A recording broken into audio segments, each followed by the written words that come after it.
Hello and welcome to The Thriller Zone. I'm your host, David Temple. On today's show, the multi-talented W.C. Ryan, author of A House of Ghosts. We're going to be talking about The Winter Guest. It's a psychological, historical mystery thriller. Let's get on to the green room. W.C. Ryan is on The Thriller Zone.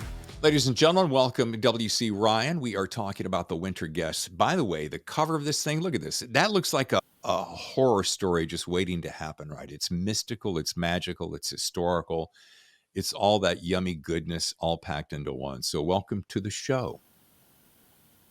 Thank you for having me.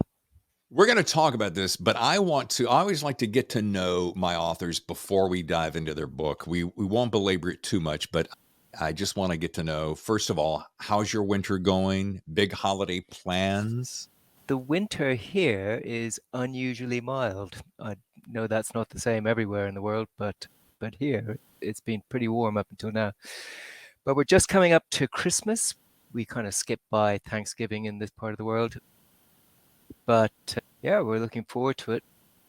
It does, because it's unseasonably warm. We're all kind of thinking, oh, really? Is it December already? But yeah, apparently it's going to be colder next week. I don't believe it. Awesome. We'll see. We were watching football over the weekend, and I spent quite a bit of years in Chicago, and the football game was about 35, 36 degrees. That's Fahrenheit. And we're in San Diego, so we sat there going, oh, that's terrible. It's so sad to hear that. We probably would have been slightly mocking them even here. It's been probably close to 60, which is unusual for November. Now, there's something I learned about you. And by the way, do you prefer Bill? Yes? I am pretty indeterminate. I'm Bill, Billy, Will, Willie, Bilbo I don't like, but William is also good. So I'm pretty flexible. All right, we'll go with William because I know you see Ryan, of course, on the book cover, William Ryan for your website, et cetera. So we'll go there. But I wanted to say, I've learned that you're not only a world-renowned author, which we're going to dive into in a second, but also a cyclist. But this is something I did not know. I did have to look it up. You're a licensed mudlarker. Now, I could easily go down that trail, but I want to know if you could share with my audience what a mudlarker is and how you came to be licensed for it. Getting licensed wasn't too difficult. But what mudlarking is, you can mudlark pretty much on any river, but I mudlark on the Thames, which is unusual in that it's tidal. So the tide comes in and out every day twice, and it comes in pretty quickly and goes out pretty quickly. So you get exposed mud banks, and the mud is anaerobic. So it basically preserves stuff forever. So you can find, there's 2,000 years of history in London. So you can find everything from bone Roman dice, which are preserved in the mud, up to Tudor pottery. I found a clay pipe from where the Mayflower set off, which would be contemporaneous with it. So clearly it was dropped by a sailor from that boat. There's no other possibility. There's a lot of history in the Thames, and it's all very personal history as well. And if you're an historical writer, you go one of two ways. One is you write big history, you're writing about kind of Franklin Roosevelt or something like that, or you're writing about small history. And I tend to write about small history, so it's the history of individuals. So small objects are something that I research for my novels, and I get a kick out of finding them as well. You know, if you find a musket ball that's early 19th century, the last person who dropped that or fired it or whatever he did, you feel like you have a small connection to them. That is fascinating. Talking about adding not only ingenuity, but originality to stories and so forth. But is it safe to assume that some of the things that you have found you display in your home, or are you one of those guys who go, oh, I'm going to donate this to a historical society and share this with more people? Most of the stuff, firstly, the Thames is one big archaeological dig. Right. So if you find something, but it's done by amateurs as opposed to professionals, largely. But if you find something, you're meant to turn it into the Museum of London.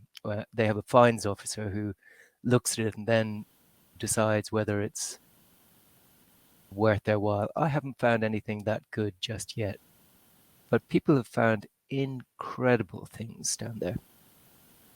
And if you ever want to, if you're on Instagram and you want to check out what people find, if you follow the hashtag mudlarking, you can see some pretty interesting things.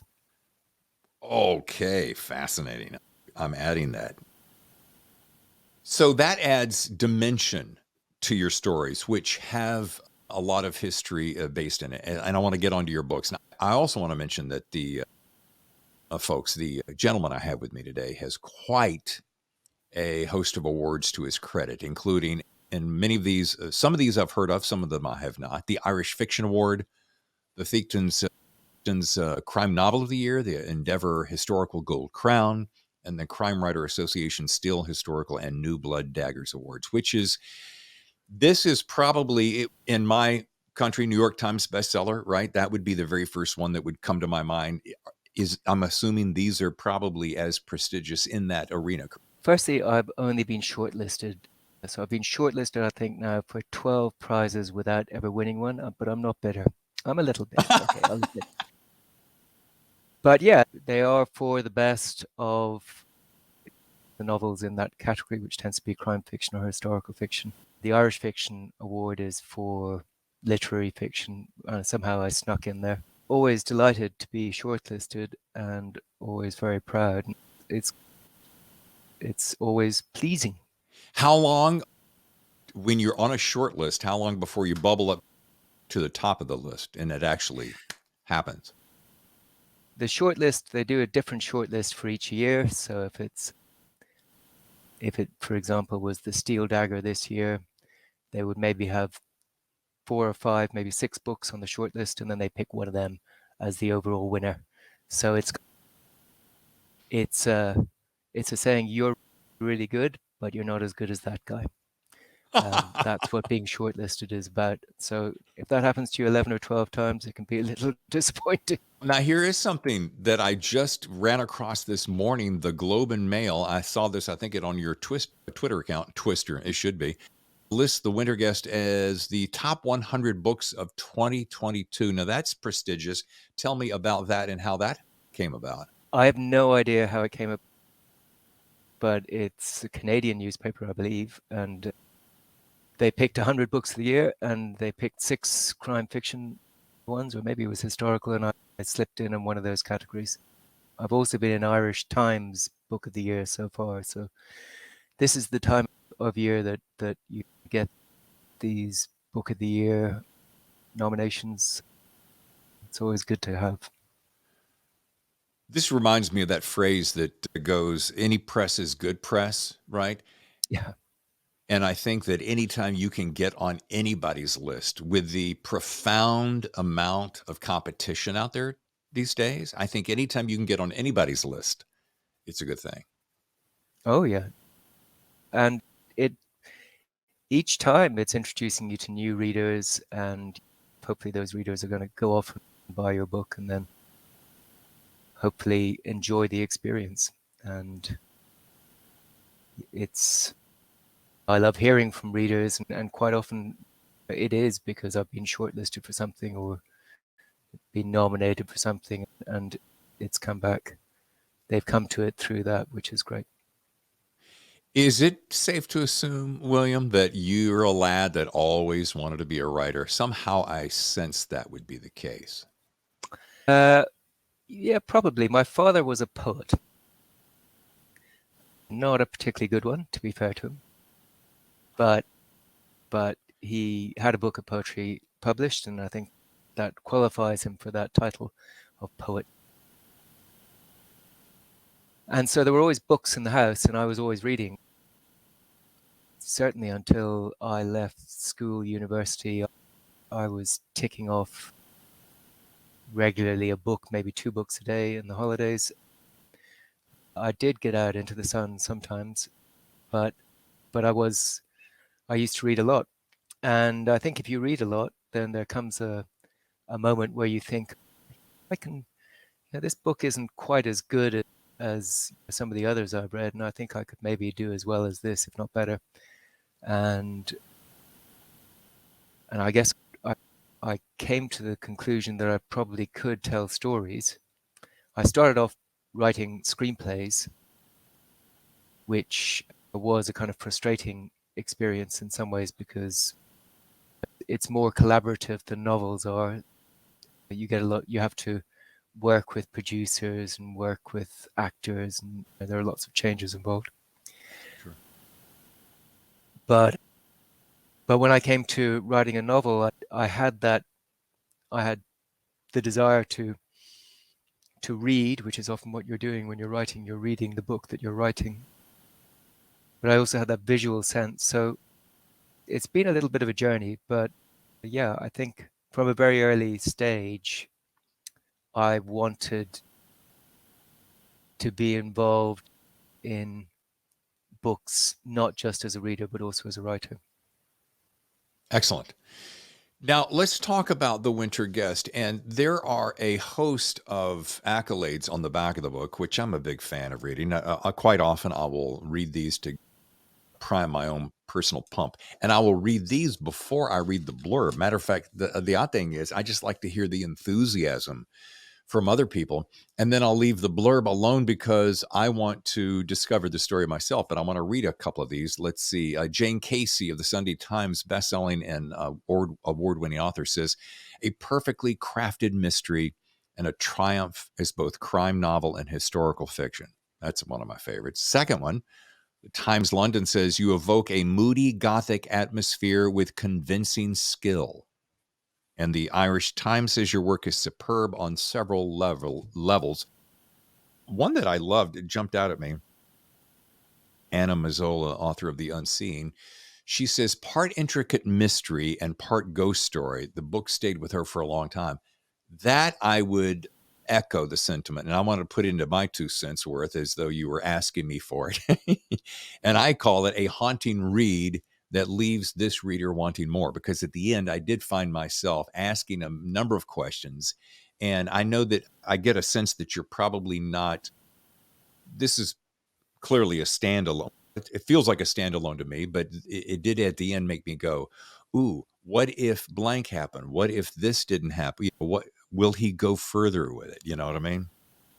There is the possibility of there being a sequel. The novel ends with Tom Harkin getting on a boat and going to the US, which is actually what happened to my grandfather. So he was involved in the IRA and the Irish War of Independence. And he went off to North America and he worked in Detroit for Mr. Ford for a while. And then he was an engineer. He went off down to South America, and I have these amazing photographs of him in the jungle with a bunch of other engineers. I think they were building roads, and they all have these kind of pistols that are about the size of a small child and machetes, and they look like tough men.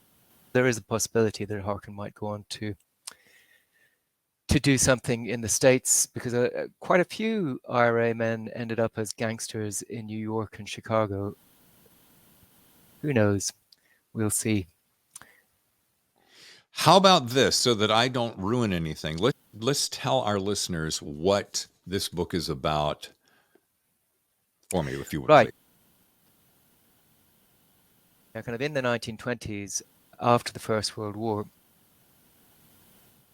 the First World War was fought, amongst other things, for the rights of small nations to self-determination. So at the end of the First World War, a lot of empires like the German and the Austrian and the Russian kind of broke apart, and that gave rise to the creation of a lot of small countries that weren't there before.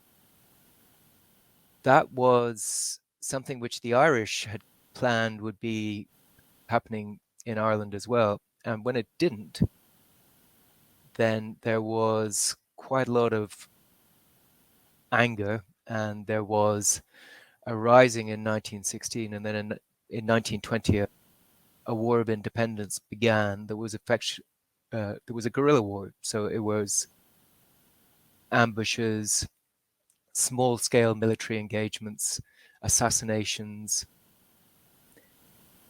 It was pretty dirty, and it had a kind of religious element as well, because the North was Protestant, the South Catholic, and whereas the middle class and the poorer classes were predominantly Catholic, the ascendancy, the people who owned the land, were Protestant. So it was very complicated. And while it was a war of independence against British rule, it was also, to an extent, a civil war as well. But that's giving you some of the background. Now, Tom Harkin is somebody who's been an officer in the British Army in World War One and has experienced some terrible things and is suffering from post-traumatic stress. But he's functioning, so he has these day visions, which a lot of people did. They would see things in the street, and they would know that they weren't there, and they were able to go about their business. It was a time where there wasn't a great deal of treatment for this, but they were able to work their way through life to function while not being particularly well. And I think before the war, his fiancée was somebody called Maud Prendeville. He's Catholic from a middle class background. She's Protestant from an upper class background, and they were engaged. And although she was on the side of the revolt against British rule, she's assassinated, or she dies, in an IRA ambush. And because she's a heroine of the Irish Rebellion, there's some concern that she should have been killed by her own, and Harkin is the perfect man to send down to find out what really happened. And he arrives down into a house not dissimilar to the one that you showed on the cover, which is crumbling into the Atlantic, which it looks across, and there are secrets, and there are ghosts, or at least there are things which Harkin sees which may or may not be ghosts. And there is a mystery, and there are people who have things to hide, and things that Harkin uncovers which sometimes he wishes he hadn't uncovered. And it builds to a climax where something happens, but obviously he survives, because we've just said that he ends up on a boat to New York, so he's okay. Yeah. What this made me think of, and without being too woo, you made a reference to the point that these people had suffered a PTSD. And I often wonder, and I maybe ask this, are they seeing images that haunt them from the past? Or are they perhaps clairvoyant, for lack of a better term, to seeing what is on the other side of the veil? And this is probably part of my own personal obsession with trying to understand the transition from life to death. I think because I've lost so many people in my life and both of my parents, I always am wondering, and I sometimes, without rolling my eyes here, communicate with my mother. And I often wonder, do we have that ability? Is it our imagination? Is it part psychosis? Is it part wishful thinking? Is it part PTSD? And I was curious to ask you your thoughts on that because of both what you just said and the way I saw this character and the way he suffered this loss. That makes sense. I think, firstly, I think we need to start with the question of whether you believe in ghosts or supernatural experiences. I do, because I've kind of experienced them. And I've been in houses where very strange things have happened. And there is something else which is very difficult to explain going on in the world. That having been said, I think there are many different explanations for some of the phenomena that people witness. And I think PTSD, people, that is often to do with suppressed or experienced memories recreating themselves.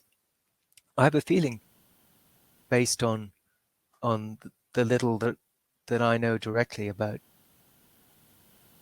these supernatural experiences, is they're almost like a recording, because they often play the same way in the same place, and something very traumatic happened in this place, and somehow or another that has been captured there in some way or another. I don't know if that makes sense, but certainly there's one house which I've been in Ireland, which has got at least 3 ghosts, possibly more, and they seem to do the same thing. So I think that is one possibility. But I think that there are also other people who have some kind of connection with the supernatural. And I've met people along those lines as well, and they seem to be relatively sane. So I'm prepared to take them at their word.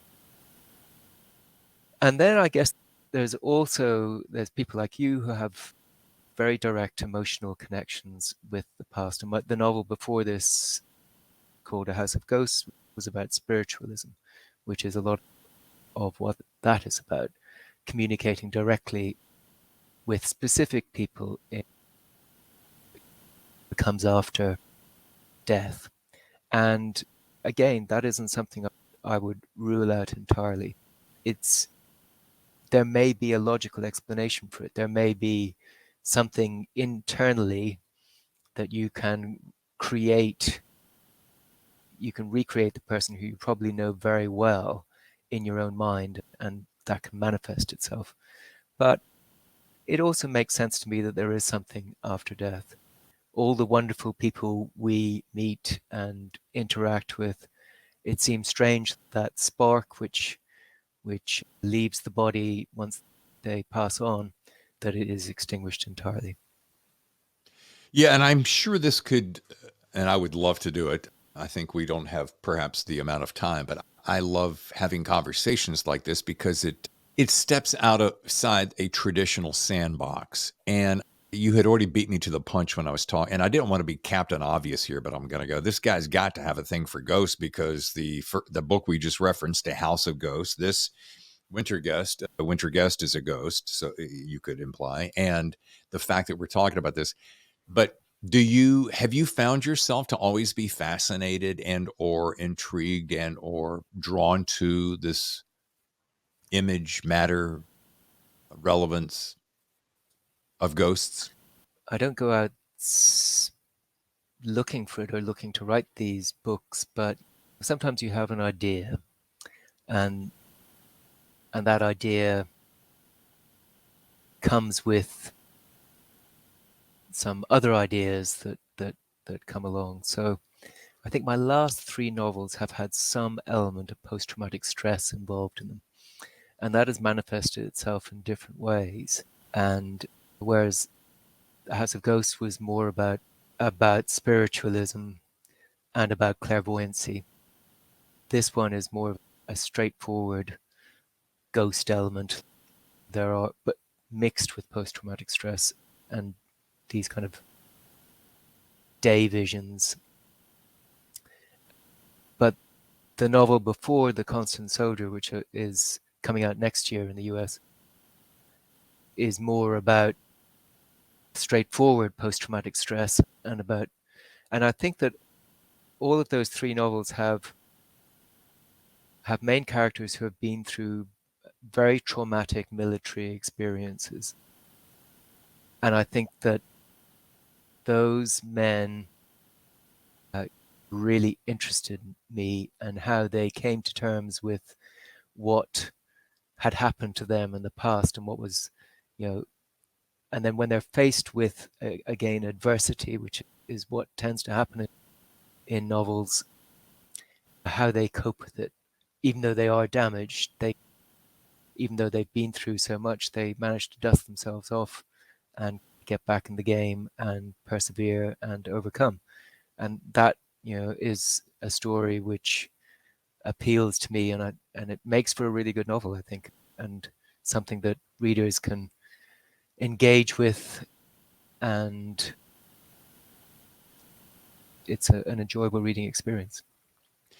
Not to distract from, but to add to this conversation, my wife and I have been watching this television series, and I'm late to the party, but I don't care. I don't care how I get to the party, just that I get there.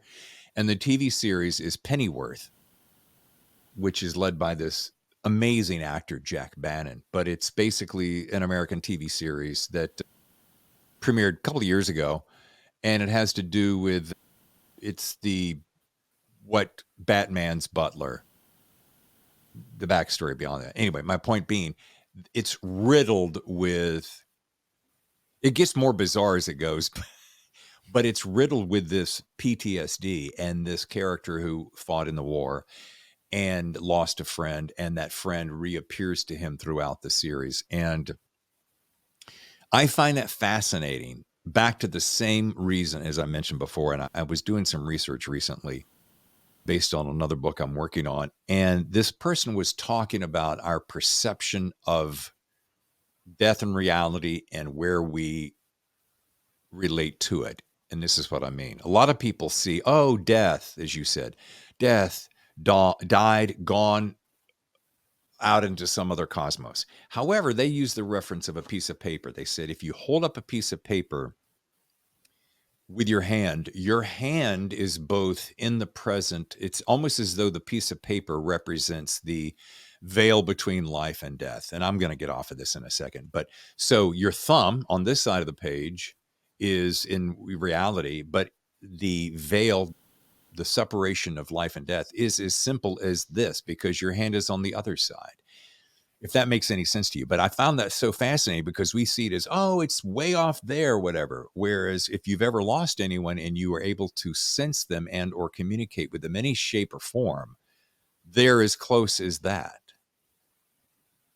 And I'm not even high this morning, so just. Well, I think that makes complete sense. But I think it's also, good. There's also the idea that if you're remembered, you're never really dead, if that makes sense. You've never really passed on. My mother is still alive in her family and friends and myself and my siblings' minds. And I'm sure it's the same with your mother and all of the many people that she interacted with. I'm sure your mother is still very much alive in their thoughts. So it makes sense to me that there is a trust that's not the only manifestation of somebody who's passed on, that there is something else wandering around. I guess it's the kind of thing that I explore in the books a little bit, but at the end of the day, they're not only about ghosts, they're also about very difficult periods. And I guess that we're lucky that we're living through a relatively calm period of history. Maybe that's changing, but compared to previous times, compared, for example, to certainly 75 years ago in World War II, that really did affect pretty much everybody on the planet. I guess one of the things that I find interesting about the war that we currently have going on in Europe is that it is a traumatic event, but it's very isolated. And after whatever it is, 9 or 10 months, everybody's ammunition is running out because nobody has been expecting that this would ever happen again. I think that is at least one positive thing, is that we seem to have moved past these global conflagrations. I think the emotional ammunition has run out as well. Not over here, I don't think. I think maybe in the US, you're always separate because you're geographically separate. But I think in Europe, we've been dealing with the Russians in various forms for some time, and we thought it had all gone away, but we certainly the Ukraine is a surprise, but not a surprise. So I think that there's still considerable support for Ukraine over here. Yeah, and what Slightly off the I point want to there. make, yeah, and I want to make sure I don't misrepresent. I didn't mean that as in cast off. What I mean is impatience and fatigue more. That's Yeah. really what I meant more of, because we're all, a lot of us, matter of fact, I wear a pin quite often of we are supporting them and their struggle. And so I want to make sure that it Oh no, I isn't that mean, we, kind of. I think we're all on the same page. It's yeah, just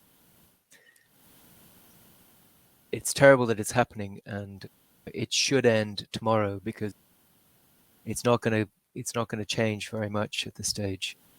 no, So anyway, that we can attempt to leave on an upbeat note, because as we begin to wrap, I love to ask my authors, especially ones as prolific as yourself, their best piece of writing advice, because I have a lot of listeners who are up and coming authors. They want to be the next W.C. Ryan, etc. So if you were to give your best piece, it doesn't have to be one, it could be two, three. I'm not a stickler for that, but the essence of best piece of writing advice to an up and coming author, what would it be? how many do you want? But the first thing I Load me think up. is okay. So the first thing is that if you want to write a book, you have to be able to read books, and you have to have read a lot of them, because otherwise you don't have it in your kind of DNA how they work and what happens in a book. Writing is mainly instinctive. Storytelling is mainly instinctive. If you don't consume stories, it's very difficult to write them. And when you're writing the story, you want to write the story that you really want to read. So it's the book that, when you go into the bookshop, it's the book that you would pick up. And if you would pick it up, the chances are that lots of other people would as well. And then it's got to be as good as you can possibly make it. So you're aiming for that perfect book that just nobody else has written. We may not achieve it, but that's a great place to start. And then when you're writing your book, you need to think about it as a conversation, because it is like a conversation between you and the reader, except you're doing all the talking. I come from a country where storytelling is a big thing. It's what we do. It's why we have pubs.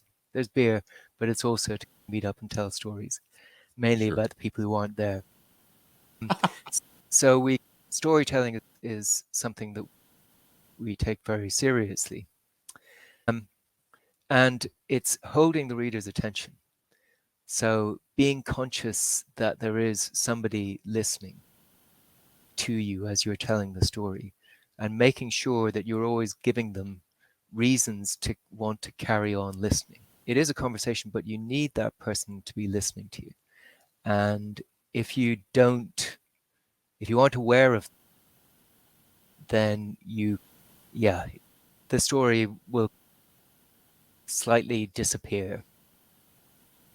It's always being aware of your audience. Now, the audience may be you, because certainly when you're writing the first book, you're writing it effectively for yourself. But it's having that dual writer and reader role, making sure that you're entertaining yourself, that you're entertaining the reader, that you're holding their attention, that they're engaging with the story, that you're giving them reasons to want to read on. And that's, I think, pretty important. Superb.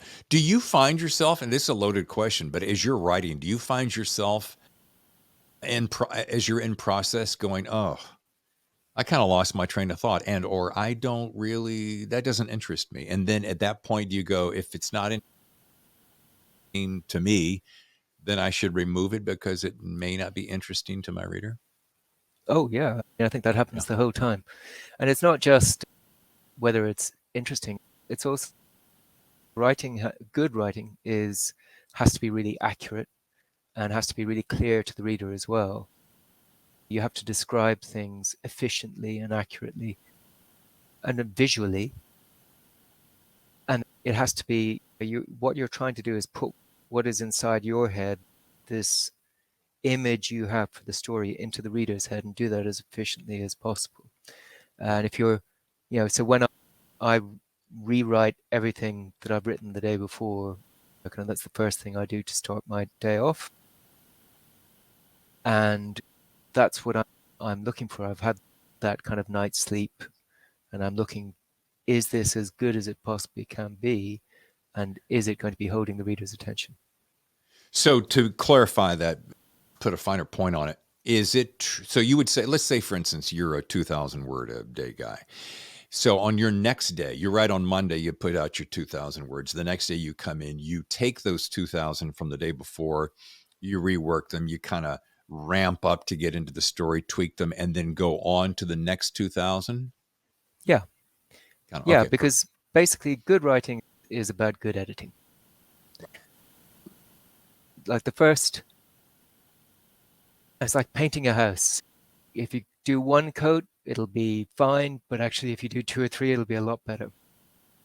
And if you do all the preparation work as well, it's the more effort you put in, it's going to be better. It's going to get that polish. It's going to get that kind of nice, smooth feel to it, and that's what you're looking for. Yeah, superb. I love that. The book, once again, is The Winter Guest, W.C. Ryan. A pleasure. It makes me want to go back and read A House of Ghosts and see if I can get myself a little spooked on that as well. Thank you very much. I've really enjoyed talking to you, and it's been a very interesting conversation. Thank you so much. And folks, if you'd like to learn more, go to william-ryan.com. Follow him on Twitter, as I do, at @WilliamRyan_. But once again, Winter Guest, thank you so much. Happy holidays, and enjoy those balmy breezes as you celebrate the festivities. You probably will be wearing shorts on Christmas Day, but the rest of us, less likely. Thank you very much. I've really enjoyed talking to you. Thanks once again to W.C. Ryan and The Winter Guest, as we are coming down to the very tail end of 2022. Just a couple of more shows left in the pipeline for the Thriller Zone. Thank you so much for joining us today, and I want to remind you that next week, debut author Matthew Smith has written a book called 20 Mile. It's good. That's coming up on next Thursday. I'm David Temple. Until then, I've got to scoot on out of here and get some reading done. I'll see you next time for another edition of The Thriller Zone.